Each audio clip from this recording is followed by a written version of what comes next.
Okey, kita pergi kepada soalan yang terakhir dalam part A, okey, iaitu soalan 11. Okey, soalan 11 adalah soalan tentang gradient and area under a graph, ya. Gradient and area under a graph. Okey, sekarang ni kita langkah pertama ialah kita baca maklumat dan kita tengok graf yang dia sediakan. Graf yang terdapat dalam soalan. Okey, dalam topik ini dia ada dua jenis graf yang kita belajar, iaitu yang pertama ialah graf distance times. Distance times bermaksud graf kita paksi y kita ialah distance dan paksi x kita ialah time. Okey, distance time, atau satu lagi ialah graf speed time. So dalam soalan kali ini, graf yang keluar adalah graf speed time. Okey, jadi kita tengok maklumat soalan. Dia kata diagram 11 shows the speed time graph, okay, speed time graph of a movement of two particle P and Q.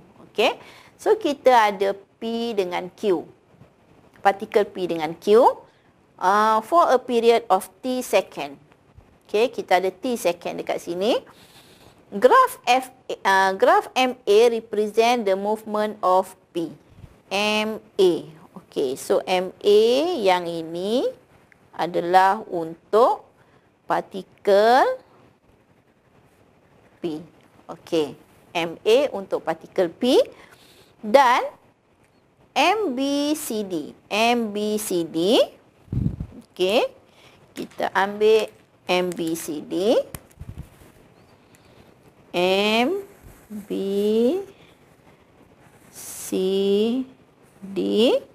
Okey, ini untuk partikel Q. Okey. So kita ada dua jenis graf dekat dua graf dekat situ, pergerakan untuk dua, ya. Okey, both particles start at the same point and move along the same route. Okey, dua-dua ni bergerak pada masa yang sama dan berhenti pada masa yang sama dan pada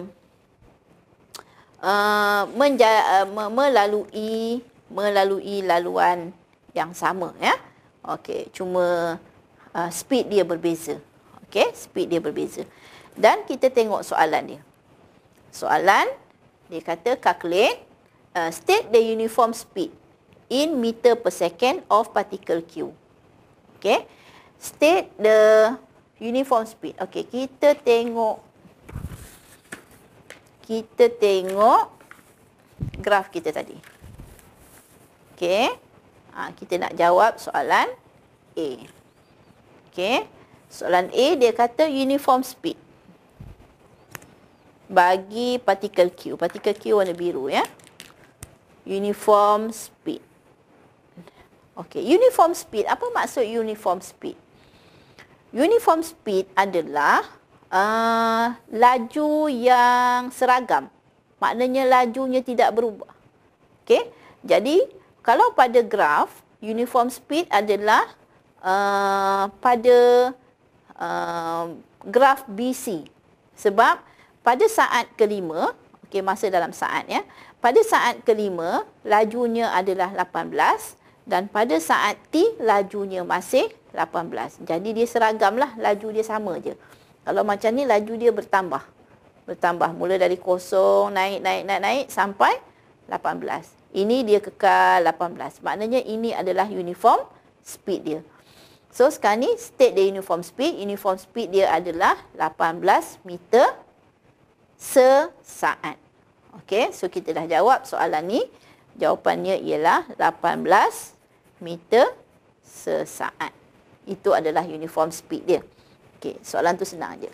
Okey, soalan B. Okey, soalan B, dia tanya kita calculate, okey, dia suruh kita kira. Calculate the rate of change of speed. Rate of change of speed in meter per second, meter per second square of particle Q in first 5 second. Okey, rate of change of speed bagi particle Q. Ingat, ya, particle Q kita adalah graf warna biru.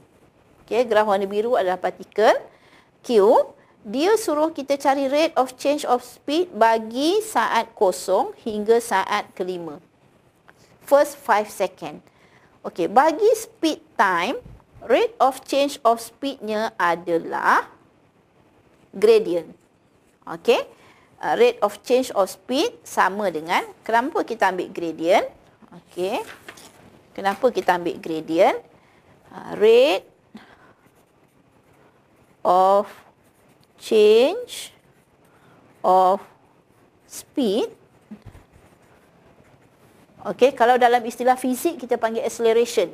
Ya, acceleration atau bahasa Melayu kita panggil pecutan, ya. Rate of change of speed adalah speed bahagi time. Okey, acceleration sama dengan speed bahagi time. Okey, untuk graf, kalau dia formula dia bahagi, okey, kamu akan ambil gradient. Okey, so kamu akan cari gradient bagi garis MB. Okey, rate of change of speed dia, kamu akan cari gradient bagi MB. Okey, kita tengok. M ialah titik 00 dan B adalah titik 518.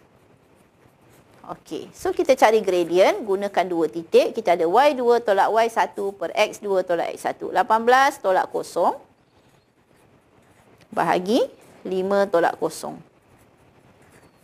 Okey, so kita dapat 18 per 5. So itu adalah rate of change of speed dia, meter per second. Okey, so kita dah jawab soalan B. Sekarang kita nak tengok soalan C. Dia kata, at T second, the difference between distance travel by P and Q is 27 meters. Okey, so calculate the value of T. Kita nak cari nilai T. Okey, kita ada graf dekat sini. Kita ada graf kat sini. Kita nak cari nilai T ni.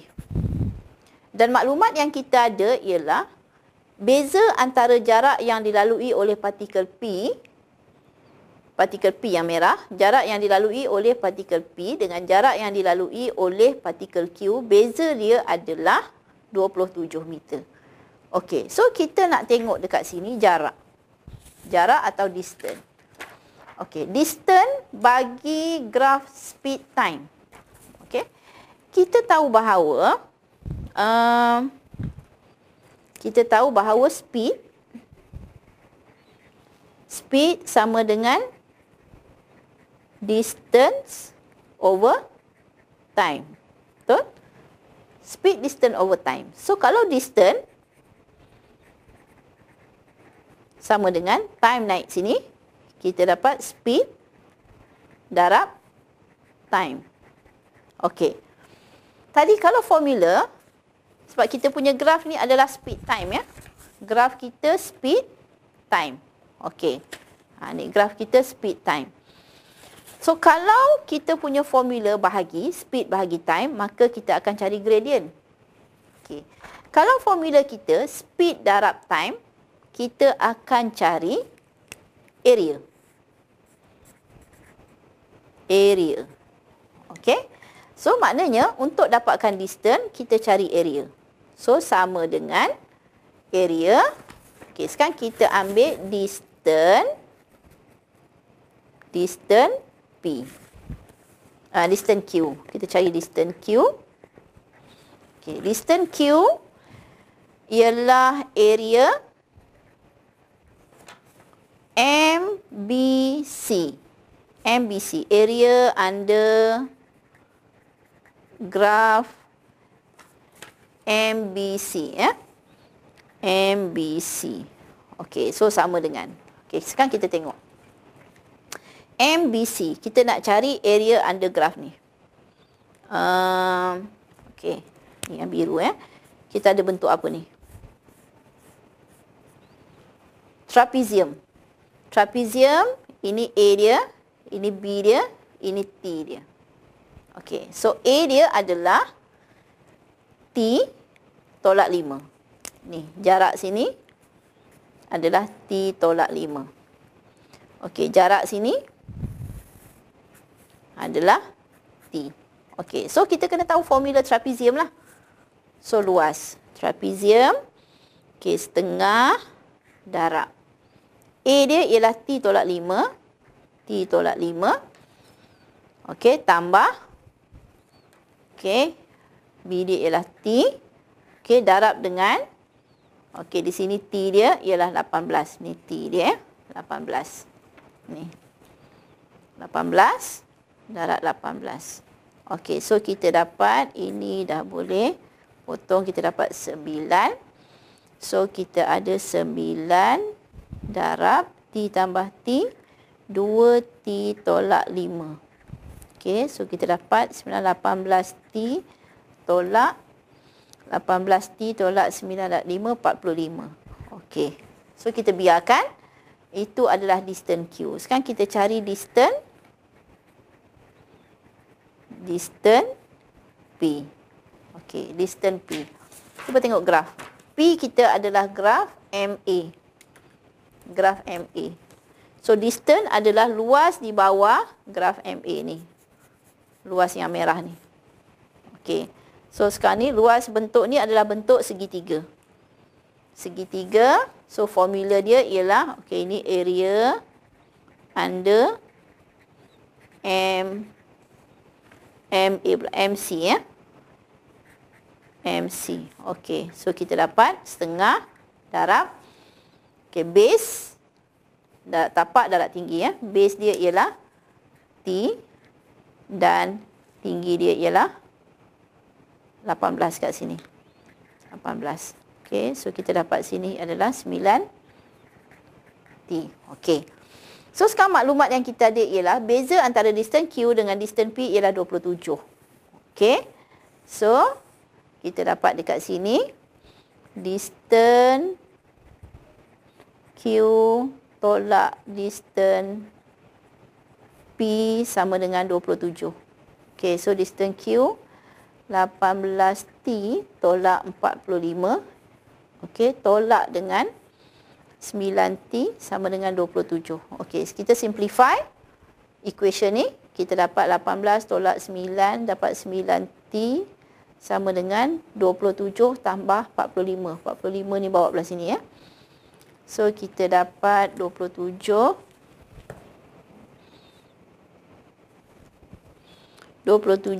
tambah 45.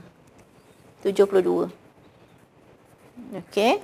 So kita dapat, okey, 9T sama dengan 72. So T sama dengan 72 bahagi 9. 8. Okey. Maka kita dapat soalan dia suruh calculate nilai T ya. Okey, dia kata calculate value of T. So kita dapat T sama dengan 8. So habis soalan 11, maka habis part A kita yang memberi kita markah sebanyak 52 markah. Dan selepas ini nanti kita akan jawab soalan dalam bahagian B, iaitu kita pilih 4 soalan daripada 5 soalan yang diberi. Dan setiap soalan memberi markah 12 markah dan kamu kumpul 48 markah daripada bahagian B, 52 markah bahagian A dan 48 markah bahagian B. Okay, kita jumpa lagi dalam bahagian B selepas ni.